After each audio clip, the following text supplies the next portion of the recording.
Well, look at what we have here. Master Splinter has taken us from coast to coast. From towering skyscrapers to sunny beaches, from economy to pop culture, from the city that never sleeps to the city that always sleeps. Wait, that wasn't part of the script. Hello, everybody, and welcome to the second episode of The Walking Globe. I am your host, Anish Deshpande, as always.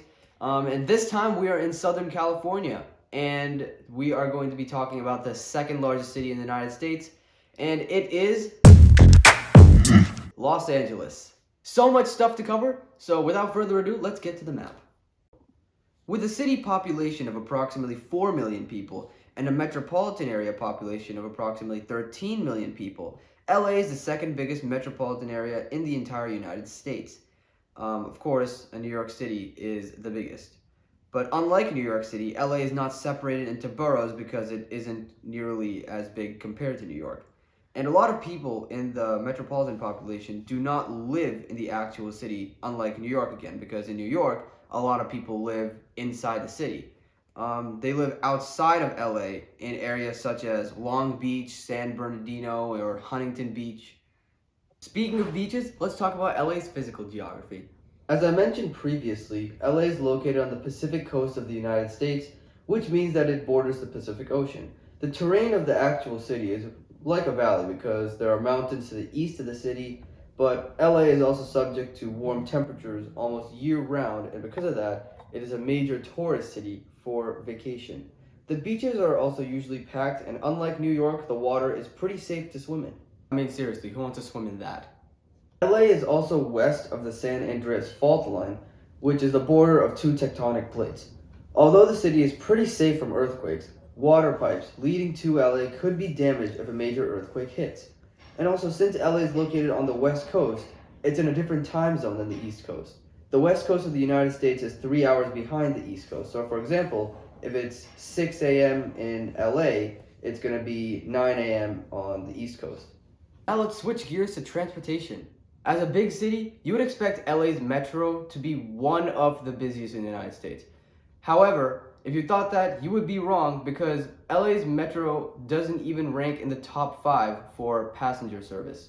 Train traffic isn't that much of a problem here, as you can clearly tell, but car traffic is a whole different story. Car traffic is a massive problem here, and although LA isn't the worst city for car traffic, it's pretty bad.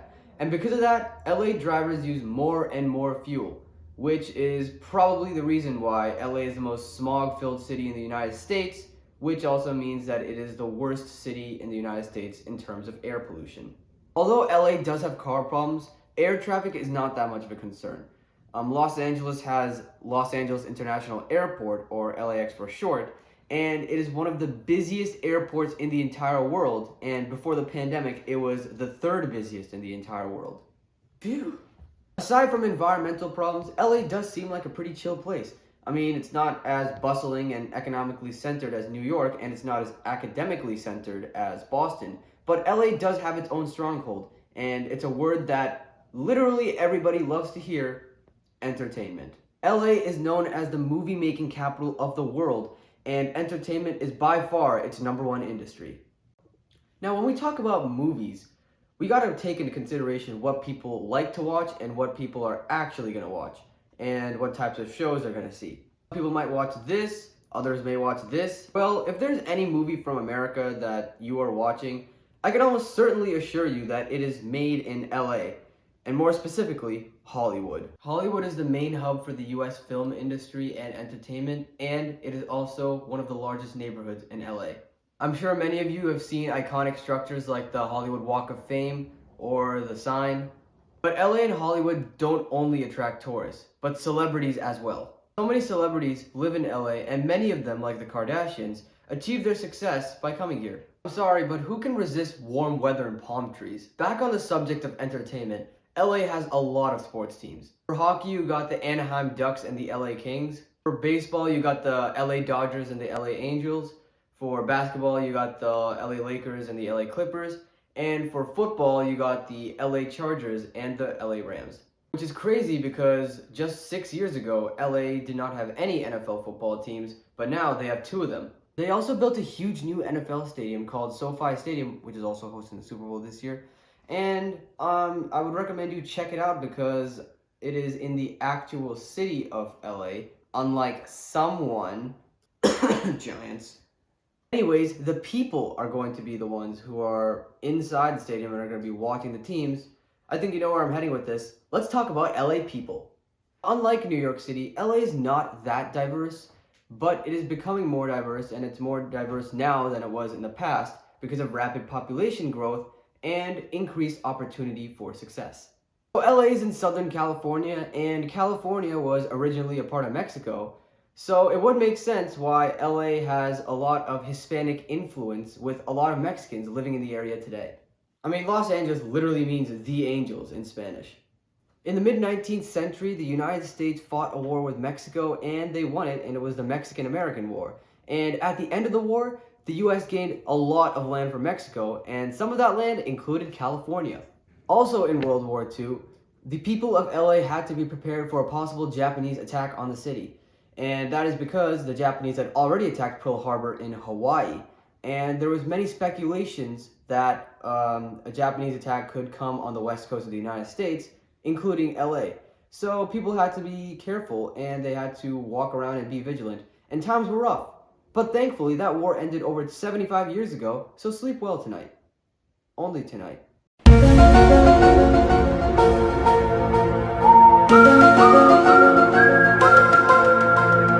Don't worry, he's not gonna do anything.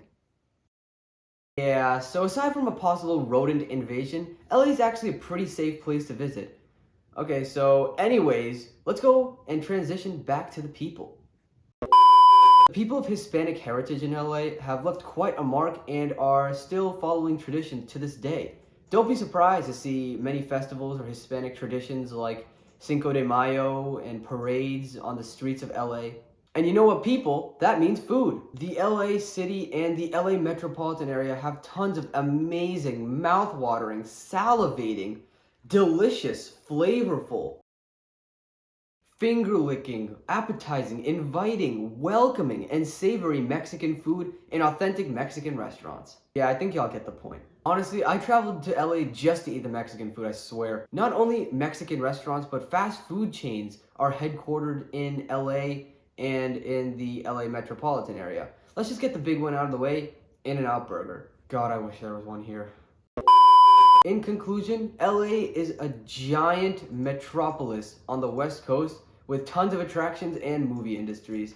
It's just City of Angels, man. You can come here to achieve prosperity and make your dreams come true, and or you can leave if you hate to pay your state income taxes. There is no place like La La Land, and it is a city unlike any other. And don't worry, Californians, I can assure you, you guys will not be invaded by Master Splinter.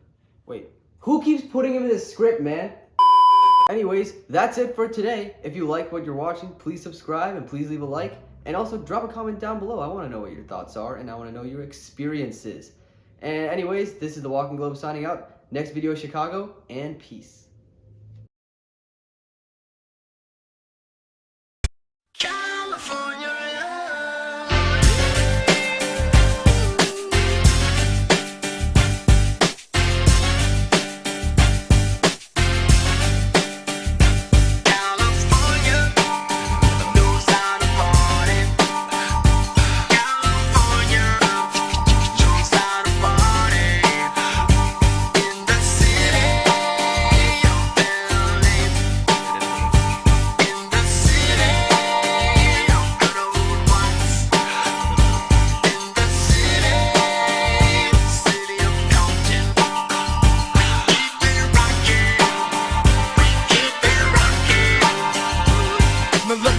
Everybody to the Wild Wild West, a state that's untouchable like Elliot Ness. The track hits your eardrum like a slug to your chest. Pack a vest for your Jimmy in the city of sex. We in that sunshine state where the bomb M10 be. The state where you never find a dance floor empty and pimp speed. On a mission for them greens, lean, mean, money making machines serving fiends.